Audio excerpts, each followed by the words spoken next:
Good afternoon. I'm Tom Copeland from Walla Walla, Washington, a former member of the House of Representatives and a longtime friend of James Andersen. One time, a great philosopher said, "The small mind speaks of people, the average mind speaks of things, but it's the great mind that speaks of ideas." And when I was 14, I met a great mind in James Andersen. We were both students in the 8th grade. Jim had just moved from Seattle to Walla Walla. And though he was a very studious person, he was also somewhat of a loner. But we became very close friends. He was very, very studious in high school. And while I was taking classes in ballroom dancing, he was taking classes in the theories of numbers.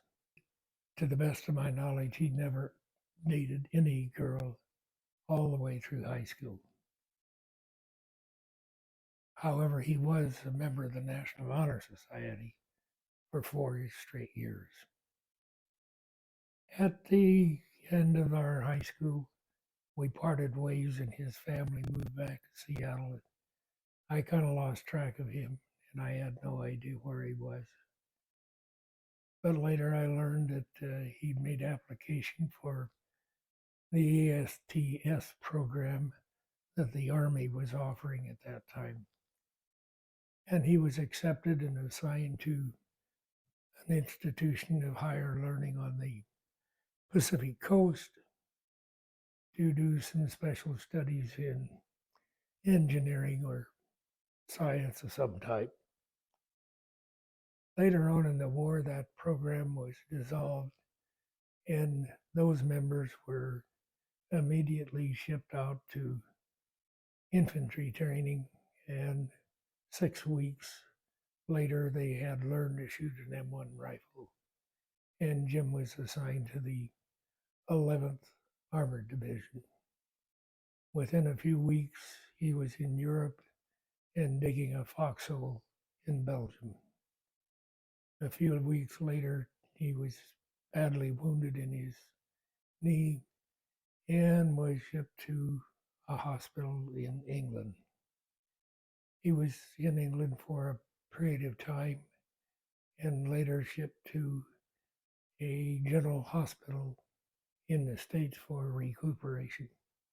And this hospital happened to be at McCaw General Hospital in Walla Walla, Washington. After his release from the hospital, he went right back to the University of Washington and later was accepted into the law school. At this time, many years later, he told me this story about his monumental introduction to the members of the law school, at which everybody had to get up and introduce themselves. When it was Jim's turn to do this, he got up and looked at that great, huge audience of all of the people in the law school, and he opened his mouth, and no sound could come out. Then he tried again, and nothing happened. And the law professor said, "I'll have to see you later, Jim." He told me this story quite a few years later about how the law professor made him come back into that same classroom when it was empty and go ahead and make his introduction. But this time he couldn't do it again. So the law professor made him scream, and he screamed. And the law professor said, "You can scream louder than that," which he did. He said, "No, do it in your normal voice," which he did. And from there on, he could speak eloquently, and he became a very accomplished speaker. The fall of 1956, Jim and I reconnected when he was running for Attorney General of the state of Washington. And he was campaigning in Walla Walla County. And it was at that point where I met his wife, Billiette, for the first time, and they met my wife, Dolly. That friendship grew into something that lasted a good many years. Those two ladies were very, very dear friends all the time I was in the legislature. At any rate, Jim was unsuccessful in his run for Attorney General, but out of the 39 counties, Jim did carry one county, and that was Walla Walla County, much to his credit. 2 years later, he ran for the House and was elected overwhelmingly. Later, he was appointed to the Court of Appeals, and a short time after that, Governor Evans appointed him to the Supreme Court.